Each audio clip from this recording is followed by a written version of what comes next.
I'm not really quite sure where I should start this video. Initially, I had toyed around with the idea of having some opening monologue about nostalgia or some other thing, but I eventually decided against that. I had also planned at one point to script the video and write out this whole big, long, Google document about, how I felt about my dad and this and that and another, but I feel like that doesn't really do it justice, especially not for the way he liked to do things. He wasn't really the biggest fan of scripts. For him, it was more, he wanted to, when he recorded a video, he wanted to talk off the dome, right? He wanted it to be authentic and more real. And honestly, scripting a video and making this whole big production out of it just would not have felt right to me.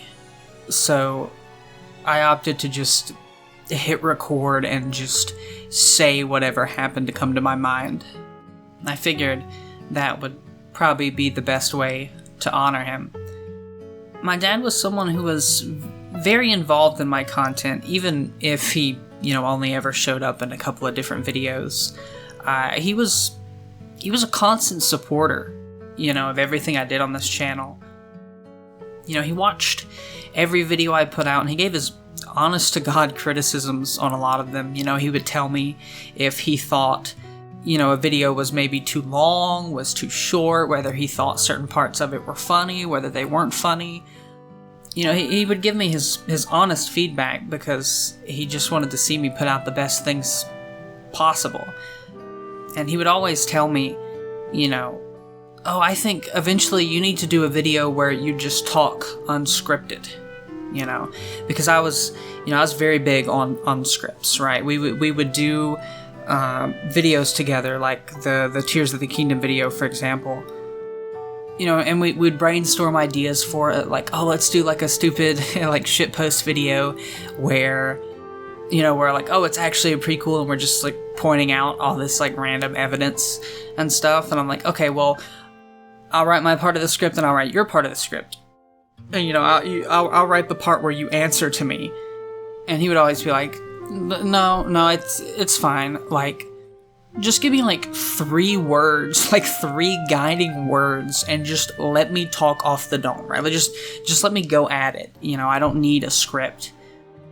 And he always thought maybe I was a little bit too beholden to scripts, and that I didn't really want to, and maybe I should branch out and kind of just do this sort of video where I just sit here and talk. And he'd always say, you edit too much, right? You need to do a video where you just sit in front of the microphone and you just talk to the people watching like you're actually just talking to them, and lightly edit it.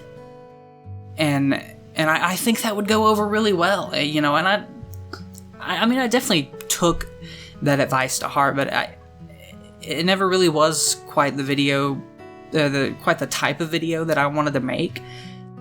Because obviously, as you can tell, I'm not very good about just sitting here and talking in front of a microphone. It probably gets pretty boring. At least to me, it gets pretty boring, right? And I don't want to keep anyone bored with any of the stuff that I put out. But that was his suggestion. So I guess it can't hurt to give it a try for this video specifically. And the other thing he always suggested is, girl, you have to do a video on like Ocarina of Time, Legend of Zelda Ocarina of Time. You have to, right? That was like his favorite game of all time. And that's why we did the whole, like, if you've seen my channel before, that's why we did the whole, blindfolded, right? Because I wanted to do something interesting, right? I didn't want to just, here's another person talking about Ocarina of Time that you see all over YouTube, right? I wanted to do something different, something interesting. So I approached him one day and was like, hey, I have a cool idea, right? And this is back when I still streamed. I'm I'm not really big on streaming anymore, but back when I still streamed, I approached him. I said, hey, do you want to come in here with me? And we're going to play Ocarina of Time, and I'm going to be blindfolded, and you have to guide me. You're the one who's going to, like, try to tell me where to go. And I already know Ocarina of Time pretty well, right? Like, I play randomizers all the time. I'm very familiar with the game. I've played through it multiple times throughout my entire life. Like, I know the game pretty well, so I thought that it would be an interesting type of video, and it would, a good way to spend time with my dad as well. The way his eyes lit up when I asked him to do that, I think he was just happy to spend time with his children, He didn't really care what it was. And it's nice to have that to kind of look back on. Yeah, I mean, it makes good content. Like, oh, my dad's, he's guiding me through Ocarina of Time blindfold, whatever. Like, oh, cool, like clickbait thumbnail or whatever. Like, it makes good content, but it is also something I can look back on fondly, and probably will. So, like, why am I making this video in particular where I'm just ranting and raving about my dad in general and how much of a supporter of my content he was? And the truth is, I don't really know. It just kind of felt like the right thing to do, at least to me. It also just kind of gives a reasoning as to why I haven't been uploading as much, although I know that doesn't really matter in the grand scheme of things. But, I mean, I guess it's because it also just makes me feel better. It's selfish. It's inherently a selfish video to sit here and speak about my father like this. There's no entertainment value. It's really just a way for me to get my thoughts out there and sort of just remember him in my own special way. Now, as for talking about Ocarina of Time, which is something that he loved to do, he would sit and talk to you about, how good its dungeons were, how revolutionary it was when it first came out, how it is long-standing been his favorite Zelda game. He would talk your ear off about it. When the game released, he was in high school, which isn't that, like, imagine that sort of experience, right? Being in high school when fucking Ocarina of Time releases, right? He was working just, fast food, and he was dating my mother at the time. And he said he would just be dying, like, that feeling you get when there's a new game out that you're just addicted to, right? Like a game that you just cannot get enough of. And you're at work and you're just, or at school, right? For people who are younger. And you're so eager. Like, you cannot wait to come home and play that game, right? That feeling. He said that feeling was just the strongest it's ever been with Ocarina of Time, right? After the first play session of it, he would just want to come home and just explore, right? And you can tell by the way he would talk about the game just how much it meant to him. And just how much, like, games in general meant to him. He was a bit of an old head when it comes to any of that, I guess. I can remember being really young and watching him and my mom play, like, all different kinds of games, right? Like, I remember this is a very specific anecdote. The way that I found out that I needed glasses and I had poor vision is that my dad, my mother, my uncle were playing BioShock, like the original BioShock, in our living room. And I would come in and see it, and I had trouble reading the text. And I remember telling my mother, be like, I can't read that. Like, like, why is the text so blurry, right? And that was when my mother found out, like, oh shit, you need like glasses. We need to go get your eyes checked, right? Because, like, what do you mean you can't? I was, like, standing right in front of the TV. She's like, what do you mean you can't read that? Like, why? What do you mean you're struggling? And even more so than that, I have so many specific memories just tied to my father and games in general. right? I can remember Resident Evil 5, back when that game came out. Him and my mother played co-op in Resident Evil 5, right? And of course they told me, like, you can't watch. You're too young, sweetie, right? Like, you're too young. You need to go in there. You need to go in your room, right? Go into your room. You can't watch us play Resident Evil 5. All in all, not a terrible decision, right? Not a terrible thing to tell a child. Now, of course, I was a child that really liked video games, right? Like video games were my shit. Kingdom Hearts from the age of like 2 or 3 or some shit like that. Resident Evil 2, like against my parents' wishes. Like, okay, I'm gonna sneak in. I'm gonna watch this. And I can specifically remember I snuck in during the execution scene right before the first big fight of Resident Evil 5 happens, right? Right before their village segment, so to speak, where the guy with the big axe slams down and cuts the guy's head off.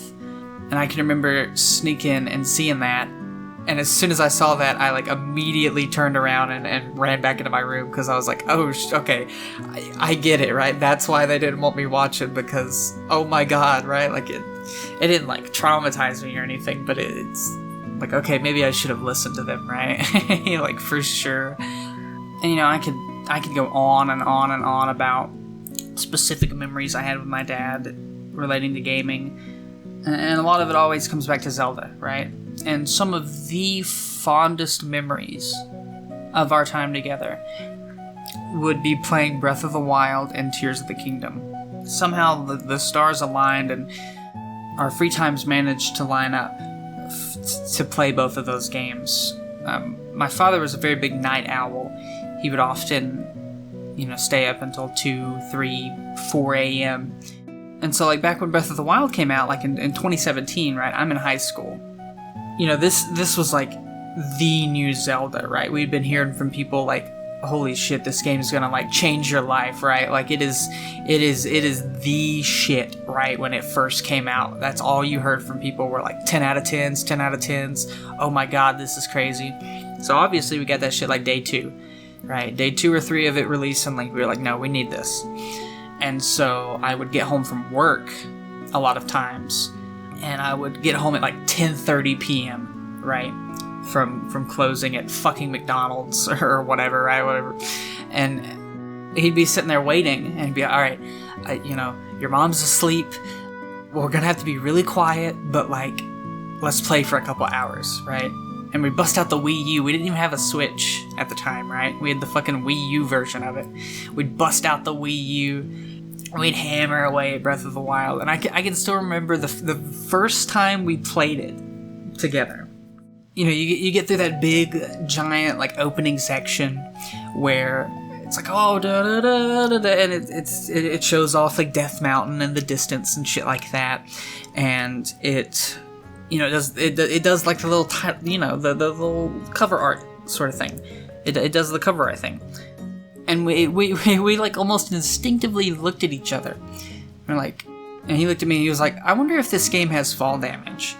I'm like, well, there's only one way to find out. And I just plummeted straight off that opening cliff and just, boom, da-da-dum, like, and we just laughed our fucking asses off. We laughed for like 2 or 3 minutes straight. Like, just, yeah, the game does actually have fall damage. It's such a good memory to look back on. And these past few weeks since learning of his passing, I've just kind of been going back and replaying Zelda games. Like replaying Ocarina of Time, and we played Skyward Sword, because that was another one that we played together on the Wii back when it came out. And then I'm currently just kind of sifting through Breath of the Wild, just kind of taking my time with that game and really soaking everything in. Just, again, to remember him in my own weird way. In the interest of not making this video too long, I won't continue to ramble any more than I already have. I could go on and on. Like, I remember there's an anecdote I wanted to bring up about Tears of the Kingdom, right? Like, when we first played that together, when Ganondorf mentions, like, oh, Rauru was right about you, blah, blah, blah, blah. And I remember, like, freaking out and being like, oh my god, Rauru, like, the sage from Ocarina of Time. And then he, like, put his hand to his head and was like, oh my god, holy shit, like, are they gonna reference Ocarina of Time? And, like, all that, like, just crazy, like, theory crafted, and, like, the experience of, like, playing a new Zelda game together, and just that sort of memory is something I wanted to emphasize, I guess, when I talked about everything today, and something I want to hold on to very dearly, and I guess just kind of get across to anyone that was going to listen that I miss you, Dad. I miss you a lot. And I'm definitely not gonna stop making content. Not after how much you encouraged me to keep going.